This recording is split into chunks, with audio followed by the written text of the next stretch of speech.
வணக்கம். நான் உங்கள் ஜோதிட ஆசான் வஜ்ரம் அருள்ராம். உறவுகளே, அர்த்த பிரகரணன். இந்த அர்த்த பிரகரணன் யார்? இவர் புதன் பகவானின் துணைக்கோள் என்று சொல்கிறார்கள். அறிவியல் ரீதியாக, விஞ்ஞானத்தின் அடிப்படையில் புதனுடைய துணைக்கோள் மிக அருகாமையில் புதனின் தன்மையை உள்வாங்கி பிரதிபலிக்கின்ற ஒரு பக்குவம் தன்மை வாய்ந்த கோளாக இது அறிவியல் ரீதியாக புதனின் துணைக்கோள் என்று சொல்கிறார்கள். ஜோதிட சாஸ்திரத்தில் இந்த அர்த்த பிரகரணனை புதனின் புதல்வன் என்று சொல்கிறார்கள். அதாவது மகன், புதனுடைய மகன் இந்த அர்த்த பிரகரணன் என்று சொல்கிறார்கள். சனி பகவானின் மகன் குளிகன் என்று சொல்கிறோம் அல்லவா, அதுபோல் புதனின் மகன் இந்த அர்த்த பிரகரணன். இந்த அர்த்த பிரகரணன் இவரது பணி என்ன? இவர் என்ன செய்கிறார்? நல்லது செய்வாரா, கெட்டது செய்வாரா? இவரின் தன்மைகள் எப்படி? ஜோதிடத்தில் இவர் ஆற்றக்கூடிய பங்கு என்ன என்பதையெல்லாம் இந்த பதிவில் நாம் பார்க்க இருக்கிறோம். பதிவுக்குள் நாம் செல்வதற்கு முன்னால் புதிதாக நமது சேனலை பார்த்து கொண்டிருக்கும் உறவுகளே, நீங்கள் உங்களது உறவுகள், சொந்த பந்தங்கள் மற்றும் அருகில் இருக்கக்கூடிய நண்பர்கள், உற்றார் உறவினர் அனைவரிடத்திலும் நமது சேனலை பற்றி எடுத்துச் சொல்லி அவர்களையும் சப்ஸ்கிரைப் செய்ய சொல்லுங்கள். உறவுகளே, நாம் ஸ்ரீ ஜெயகௌரி ஜோதிடாலய நிறுவனம் ஒன்றை நடத்தி கொண்டு வருகிறோம். அந்த நிறுவனத்தின் வழியாக இல்லாதவர்களுக்கும், இயலாதவர்களுக்கும், ஏழை எளியவர்களுக்கும் நம்மால் முடிந்த உதவிகளை செய்து கொண்டு வருகிறோம். அது மட்டுமல்லாமல் ஆலய தொண்டு, ஆலய பணிகளை செய்து கொண்டு வருகிறோம். ஹோமம் வளர்ப்பது, வேள்வி வளர்ப்பது, இது போன்ற நற்காரியங்களையும் செய்து கொண்டு வருகிறோம். நாம் செய்யக்கூடிய இந்த செயல்களினால் கிடைக்கப்பெறும் புண்ணியங்கள் அத்துணையும் நீங்கள் நமது சேனலை சப்ஸ்கிரைப் செய்வதன் வழியாக நீங்களும் நமது குடும்பத்தினர் ஓர் அங்கத்தினராக ஆகிவிடுவதால் இந்த புண்ணியங்கள் அத்தனையும் உங்களுக்கும் உங்கள் குடும்பத்தாருக்கும் சாரும் என்பதில் உங்களுக்கு சந்தேகம் வேண்டாம் உறவுகளே. அதனால்தான் சொல்கிறேன், உங்கள் உறவுகள் எல்லோரிடத்திலும் எடுத்துச் சொல்லி சப்ஸ்கிரைப் செய்ய சொல்லுங்கள். முதலில் பார்த்து கொண்டு இருக்கக்கூடிய நீங்கள் நமது சேனலை சப்ஸ்கிரைப் செய்யுங்கள். அருகில் இருக்கக்கூடிய பெல் பட்டனை ப்ரெஸ் பண்ணிக்கோங்க. லைக் பண்ணுங்க, ஷேர் பண்ணுங்க. இப்போ பதிவுக்குள்ள போகலாம் வாங்க உறவுகளே.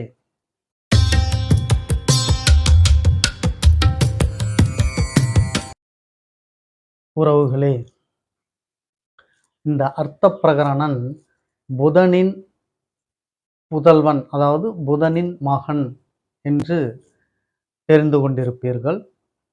இவரின் பணி என்ன? இவர் நல்ல கிரகமா, தீய கிரகமா, அல்லது கிரக அந்தஸ்து இவருக்கு இருக்கிறதா? இவர் யார் என்றெல்லாம் உங்களுக்குள் கேள்வி இருக்கும். இவர் கிரக அந்தஸ்து பெறாதவர்தான். அதனால்தான் சொன்னேன் புதனின் துணைக்கோள் என்று. புதனின் மகன் என்று ஜோதிட சாஸ்திரத்தில் சொல்கிறது. இவருடைய பணி என்ன என்று கேட்டீர்கள் என்றால், அசுபத்தை தரக்கூடிய பணிதான் இவருடைய பணி. இவருடைய கால நேரங்களில் சுப செயல்கள் எதுவும் செய்யக்கூடாது என்பதை ஜோதிட சாஸ்திரம் சொல்லுகிறது. இவரின் கால நேரத்தில் சுப செயல் செய்யக்கூடாது என்றால், இவர் எந்த காலத்தில் வியாபத்திருக்கிறார், அதாவது எந்தெந்த நேரத்தில் இவர் இருக்கிறார் என்பதை நாங்கள் எப்படி தெரிந்து கொள்வது என்று நீங்கள் நினைக்கிறீர்கள். உண்மைதான். இவர் புதனின் மகன் என்பதனால் புதன்கிழமை காலை 6 முதல் 7:30 வரை 1.5 மணி நேரம் இவரது காலம், இந்த அர்த்த பிரகரணன் காலம் நடந்து கொண்டிருக்கும். நன்கு நினைவில் வைத்துக் கொள்ளுங்கள். காலை 6 முதல் 7:30 வரை 1.5 மணி நேரம் இவரது காலம். இது அப்படியே ஒவ்வொரு நாளும் தொடர்ந்து கொண்டே வரும். வியாழக்கிழமை 7:30 இருந்து 9 மணி வரை, வெள்ளிக்கிழமை 9 10:30 வரை, சனிக்கிழமை 10:30 முதல் 12 வரை, ஞாயிற்றுக்கிழமை 12 1:30 வரை, திங்கட்கிழமை 1:30 3 மணி வரை, செவ்வாய்க்கிழமை 3 முதல் 4:30 வரை, பிறகு புதன்கிழமை அதே காலை வேளையிலிருந்து இவர் தனது பணியை செய்ய ஆரம்பிக்கிறார். இப்படி இவரின் வேலைக்கான கால நேரம் இது. இந்த கால நேரத்தில் நீங்கள் சுப நிகழ்வுகள் நடத்துவதை தவிர்க்க வேண்டும். புதன் சிறப்பான கோள், நல்ல கோள். ஆனால் அவரது பிள்ளை அசுபக்கோள் என்று சொல்கிறீர்களே என்று நீங்கள் நினைக்கலாம். புதன் என்பவர் சுபக்கோள் என்றாலும் புதனிடத்தில் ஒரு மோசமான தன்மை இருக்கிறது. அது உங்கள் பலருக்கு தெரியாது. என்ன என்று கேட்டீர்கள் என்றால், புதன் எந்த கிரகத்தோடு அமர்ந்திருக்கிறாரோ அந்த கிரகத்தின் தன்மையை உள்வாங்கி பிரதிபலிப்பார். எந்த கிரகத்தோடு புதன் அமர்ந்திருக்கிறாரோ அந்த கிரகத்தின் தன்மையை உள்வாங்கி பிரதிபலிப்பார். அந்த தன்மை புதனுக்கு உண்டு. இரட்டைத்தன்மை என்று நம் பதிவை பார்த்தீர்கள் என்றால் தெரியும். புதன் கோளின் தன்மைகளை நான் சொல்லும்போது சொல்லியிருப்பேன். புதனின் தன்மை என்பது இரட்டைத்தன்மை வாய்ந்தது. இந்த பக்கமும் முடிவெடுக்க முடியாமல், இந்த பக்கமும் முடிவெடுக்க முடியாமல் இரட்டை நிலை பங்கு வைப்பார். அவரது பதில் பார்த்தீர்கள் என்றால் இரட்டைத்தன்மை சார்ந்ததாக இருக்கும். அந்த இடத்திற்கு போய் நான் அவரை பார்த்து கொண்டு அடுத்தது அவரை பார்க்கிறேன் என்று அந்த ஆப்ஷனோடு தான் அவர் பதில் முடிவு இருக்கும். நான் போறேன், அவரை பார்த்துவிட்டு வருகிறேன் என்ற அந்த ஒரு பதிலில் அடங்காத அவர் பதில். அவரை பார்க்கிறேன், அப்படியே அவரையும் பார்த்து விட்டு வருகிறேன். இப்படித்தான் இருக்கும் அவரது பதில். புதன் கிரகத்தினுடைய தன்மை அதுதான். இரட்டை மனோநிலை, இரட்டைத்தன்மை வாய்ந்தது. அதேபோல்தான் எது கொடுத்தாலும் 2 நிலையை தான் தருவார்கள். நண்பர்களை கொடுத்தாலும் இவன் நல்ல நண்பனா, அவன் கெட்ட நண்பனா, 2 பேத்துல யார் பெஸ்டா இருப்பான், இப்படி இந்த இரட்டை நிலையை வகிக்கக்கூடிய தன்மை எல்லாம் ஒருவருக்கு வருகிறது என்றால் அவருக்கு புதன் திசையோ, புதன் புத்தியோ, புதனின் அனுகிரகமோ அவருக்கு அதிகமாக இருக்கும் என்பதை நீங்கள் நினைவில் வைத்துக் கொள்ளுங்கள்.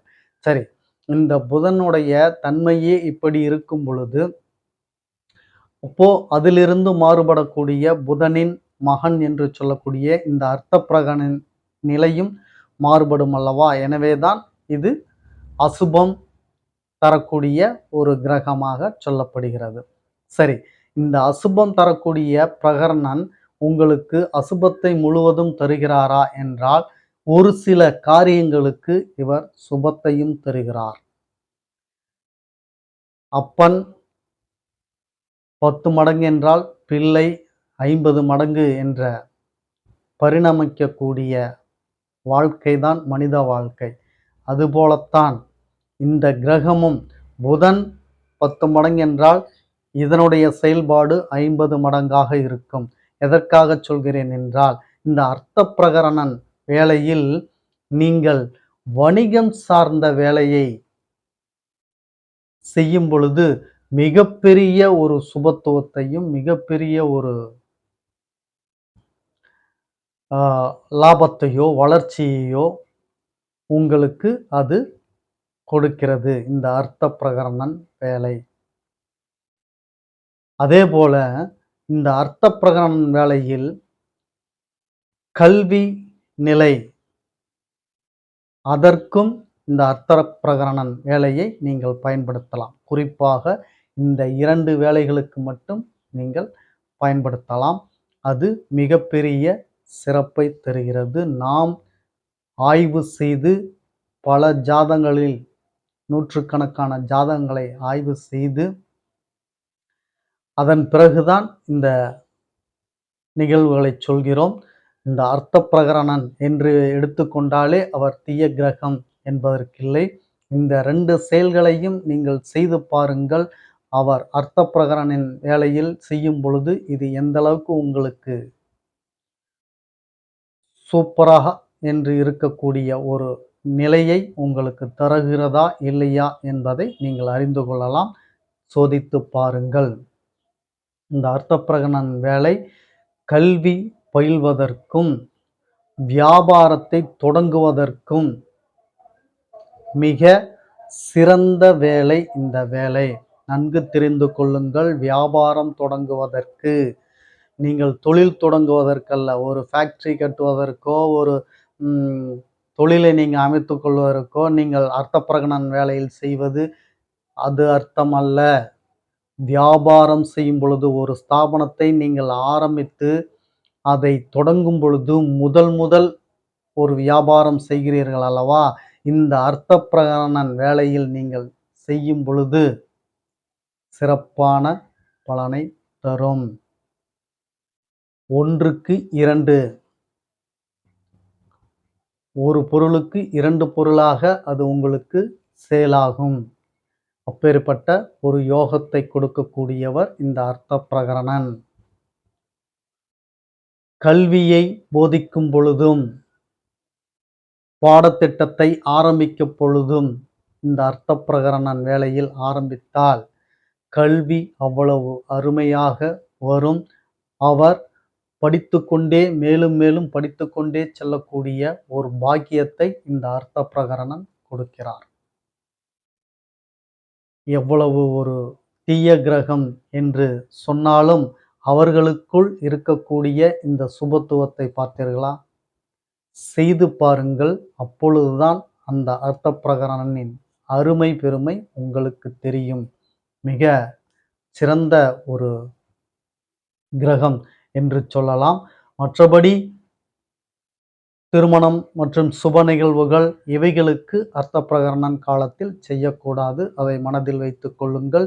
இந்த 2 விஷயங்களுக்கு மட்டும் நீங்கள் இதை நீங்கள் பாவித்தால் போதும். அதாவது செயல்படுத்தினீர்கள் என்றால் போதும். இதை நன்கு அறிந்து கொள்ளுங்கள் உறவுகளே. ஒரு சிறப்பான பதிவை இன்று உங்களுக்கு நாம் வழங்கியிருக்கிறோம். இந்த அர்த்த பிரகரணனை நீங்கள் வழிபட்டு உங்களது வியாபாரத்தை பெருக்கிக் கொள்ளுங்கள், கல்வியின் நிலைப்பாட்டை உயர்த்தி கொள்ளுங்கள், அறிவுத்திறனை வளர்த்து கொள்ளுங்கள் என்று சொல்லிக்கொண்டு மீண்டும் அடுத்த பதிவில் உங்களை சந்திக்கும் வரை உங்களுக்கு நன்றி, வணக்கம் சொல்லிக் கொள்கிறேன் உறவுகளே.